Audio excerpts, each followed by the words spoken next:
Bonsoir. Ce soir, c'est mamie qui raconte. L'histoire des 12 frères.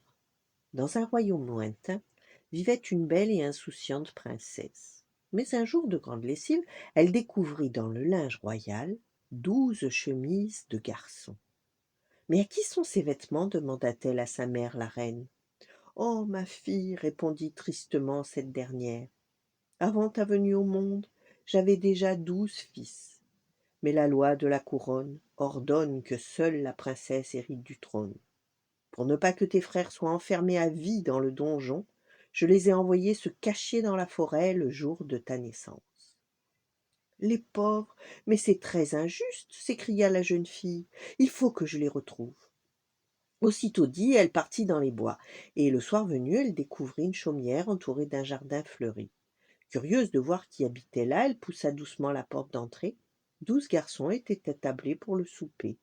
Benjamin, le plus jeune, la remarqua en premier. Regardez mes frères, s'émerveilla-t-il, elle ressemble à la reine, notre mère adorée. Mais c'est notre petite sœur. Tous l'accueillirent avec beaucoup d'amour et la jeune fille vécut quelques jours heureuse avec eux. Un matin, pour les remercier de leur gentillesse, elle cueillit dans le jardin 12 lys. Et soudain ses frères se transformèrent en corbeaux et s'envolèrent au loin. La princesse sanglotait lorsque la sorcière des bois apparut. Ces fleurs étaient magiques, expliqua-t-elle. Quand tu les as cueillies, l'enchantement qui protégeait tes frères est devenu un mauvais sort. Pour les sauver, tu dois garder le silence pendant 7 ans. Sans hésiter, la princesse jura de ne plus parler à personne. Pour cela, elle s'enfonça dans les profondeurs de la forêt. Bien des années plus tard, le jeune souverain du royaume voisin partit à la chasse. Au hasard de son chemin, il découvrit la princesse cachée dans un arbre. Ébloui par sa beauté, il la demanda aussitôt en mariage.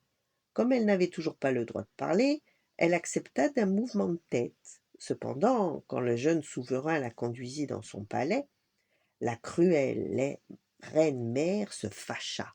C'est une mendiante, gronda-t-elle. Vous n'épouserez pas mon fils. Je vous condamne à mort. Le jeune souverain, le cœur brisé, conduisit donc sa bien-aimée jusqu'au bourreau.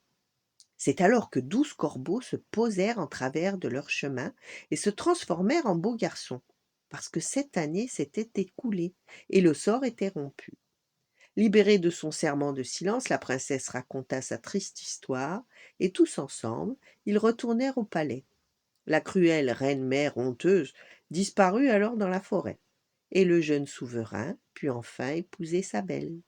Voilà, bonne nuit, faites de beaux rêves, et à demain.